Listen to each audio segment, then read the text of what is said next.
Right, let's move on and let's go to the 5 takeaways. See what 5 things we can take away from the hiding that Spurs took at the Tottenham Hotspur Stadium yesterday. And the first one is Depay, 5 in a row. So the small positive yesterday with Dekke's goal, that did mean he scored 5 in a row in all competitions now. And, that's one thing that he's, beginning of the season, he was having really great performances, but maybe not the goal contributions that maybe his performances deserve. But after his goal yesterday, that's 5 in a row. He's getting the ball in the back of the net. Another really good finish as well yesterday off the back of a great finish against Rangers, great finish against Chelsea. Southampton was an easy one. Obviously, United was on his right foot as well, came to him quickly, and yesterday was another really good finish. So he's starting, and again, that was him in the penalty area, making sure he's getting in position to score goals, which is something that he's definitely doing more of late. So really great finish from him, and hopefully that's a sign of those goal contributions really coming back to his game, which we haven't seen probably since his first 6 months on a regular basis. Yeah, last season he got 8 goals and 3 assists. This season, he's already on 5 goals and 3 assists. In his first season, he got 5 goals and 8 assists. So he's well on track to have his best return since joining Tottenham Hotspur. And it's not just the goal contributions, it's the eye test as well. For the last half an hour, he was our most influential player when Spurs were pressing the issue a little bit. And look, he's been hands down our player of the season this year by far. Every single game, minus a couple here and there, he's stood up for the team. His energy levels, his aggression, he just wants it. He just wants it, and you see that in his eyes. You see it in the way he plays, and he's just going from strength to strength, and long may it continue. Number 2 is ripped apart.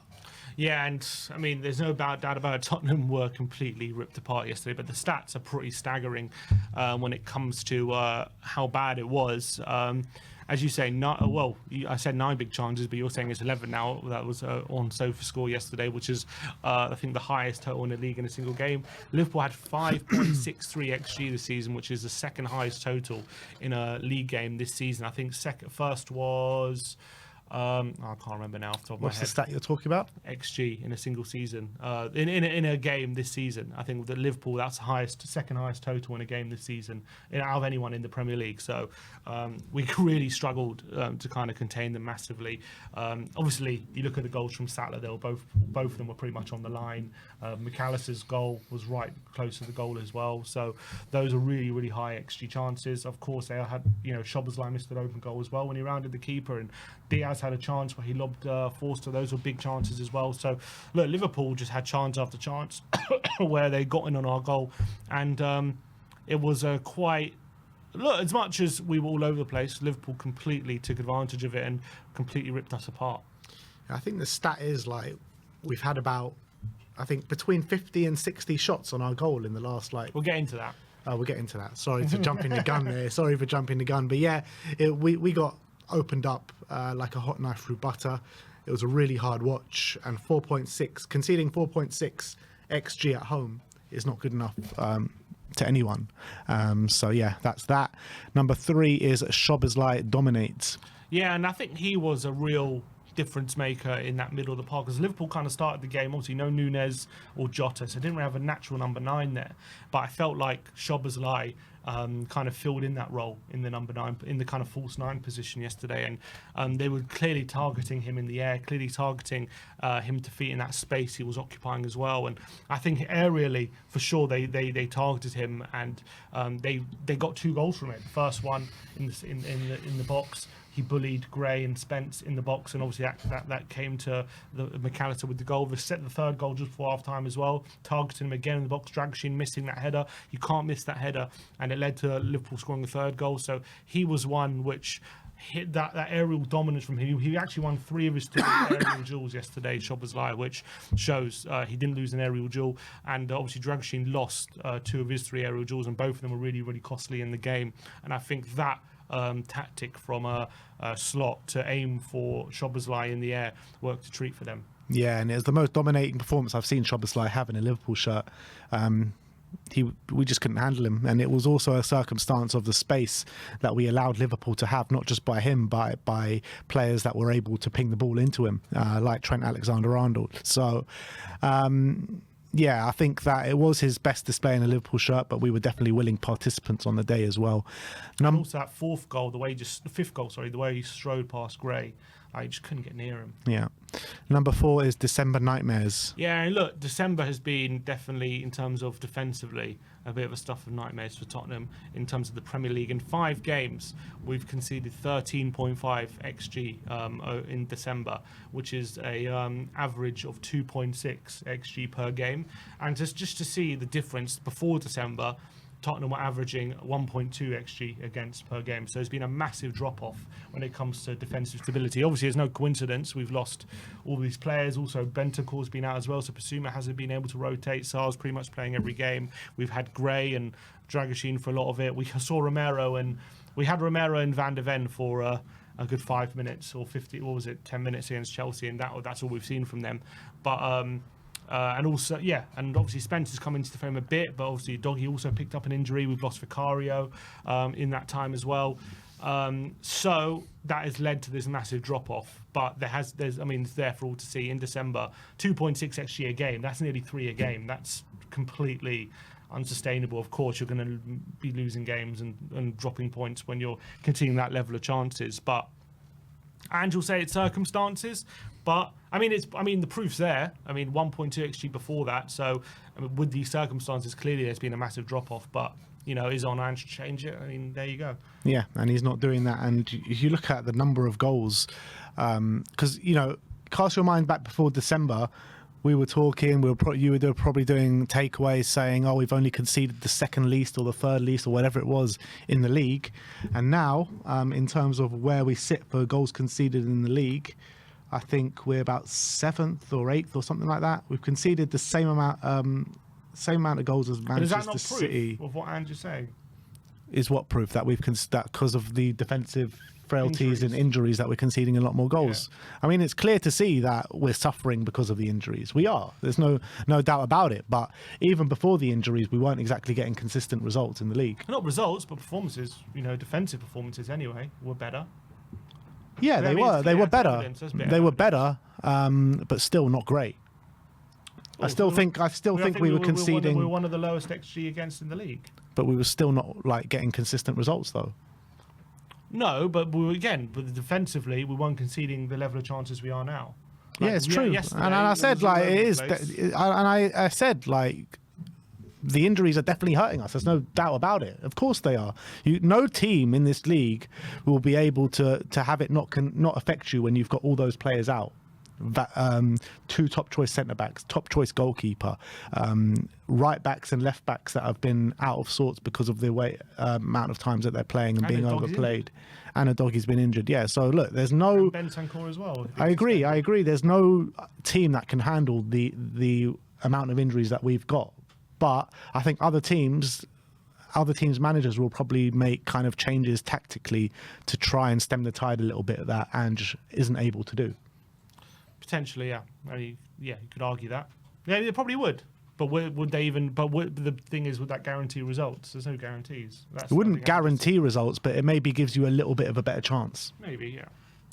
Number 5 is back in the bottom half. So after a brief cameo in the top half with that win against Southampton, we're now back to 11th. So yeah, the last 3 takeaways have been in the bottom half, back in the top half, back in the bottom half. Yeah, that's it. So we do end the week on 11th place after that defeat. But it's a big game now against Forest on Thursday, who obviously won on the weekend against Brentford. Very good win for them. Credit to them, because going to Brentford away is not easy, and they won that game. But Thursday's a massive game now. They're in top 4 at the moment. They're 4th in the league, 8 points clear of Spurs, who are back down 11th. But a win obviously cuts that gap and narrows.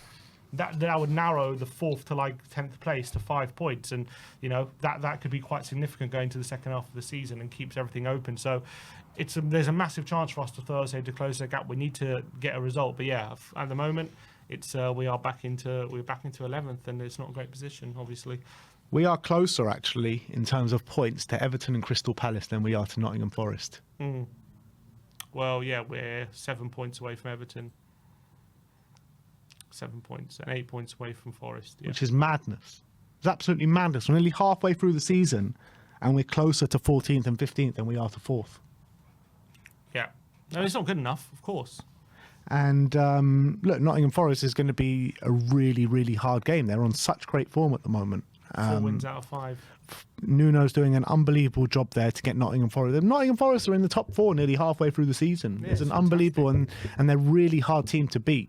Particularly if they play 3 at the back. I mean, and the way our players are really tiring at the moment, it's hard to see how we're going to get a result there. But I do think man for man, we are better in terms of quality to them. So there is that. But with the energy levels and stuff, Yeah, but look, Bentancur hopefully back. That adds a bit. there is a few things coming into this game where we might have the upper hand because of those players that you say, and Brennan's got to come back in as well, and he should be well rested after not playing 90 minutes for the last couple of games and not starting the last couple of games. So yeah, there is that. It's a big game. It's a really big game But last season, because we lose that, all of a sudden it's 11 points behind top 4, and you're like, I think that might be gone now. But I think if you win that, all of a sudden it's all to play for. you still think we can get top 4? If we win on Thursday, we're only 5 points. Yeah, but we are only 5 points. But I mean, you just have no kind of. I just have no kind of hope that we can get that consistency because we had just never shown it. Yeah, everyone. I think everyone. I mean, now Chelsea have found some consistency, in Arsenal, and I guess Forest have been consistent now for a bit, but a lot of teams are struggling for consistency this season. So I think everyone. Again, I've said it for a while. Like, a lot of teams are pulling their hair out as to why they can't get consistent wins at the moment. But obviously, we're at the moment in this point in time with the injuries we have, our form's probably worse than a lot of others. But that can turn as well, and hopefully we can have an upturn in form at some point. Yeah. And then once we have that, well, hopefully we can start to climb the table. It's true, but I mean, you're talking about the 3 best teams in the league are showing a bit of consistency, which is fair enough. They're the 3 best teams in the league, but everyone else, I mean, you're looking at the teams that you're talking about, Bournemouth, Villa. I mean, Man City have just had an almighty drop-off. That's just like, you can't account for that, whatever. Man City, I think, are the outlier there. But you're looking at Bournemouth, Villa, Newcastle, Fulham, Brighton, Brentford, Man U. I mean, realistically, with the players that we do have, we should be above those teams, all of them. Of course, and it's not about where you are, it's about where you'll finish. And maybe we will finish above them. At the moment, we're not above them. But it's so tight. One win, all of a sudden, we are above a few of those teams. And I think Villa are even starting to show a bit of consistency at the moment. Villa, yeah, well, we'll see. Well, they got, they've had a good win on the weekend, but they've also they went a run of 1 win in 8 as well. That was not so long ago.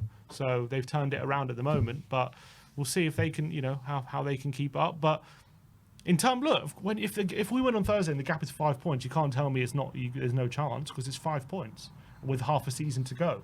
So of course, at that stage, there's every chance. But if we draw or if we lose and it's 8 or 11, then it's looking a lot more. Then it's like probably not. But even if you're 8 points behind Forest, are Forest really going to keep this up for the whole season? I'm not so sure. They won't keep it up the whole season, but can you really? Can we gain three games on Forest? Yeah, why not? Can you really see us going on? It's not even just on Forest though, because there are many other teams above us. Yeah, and they're also going to brew. I think their inconsistencies will remain as well. We've got to have better form from now until the end of the season. Every team above us, and I just can't see that happening. I mean, well, it hasn't happened this season, but with the team that we have, can we do it? Maybe. I don't know. Nothing's for sure. I'm not sitting here saying we're shooing for top 4, but we can do it. All right. Well, that is the 5 takeaways from the game yesterday. A massive game. Yeah, it's a massive game. Thursday's a massive game. It is a massive game.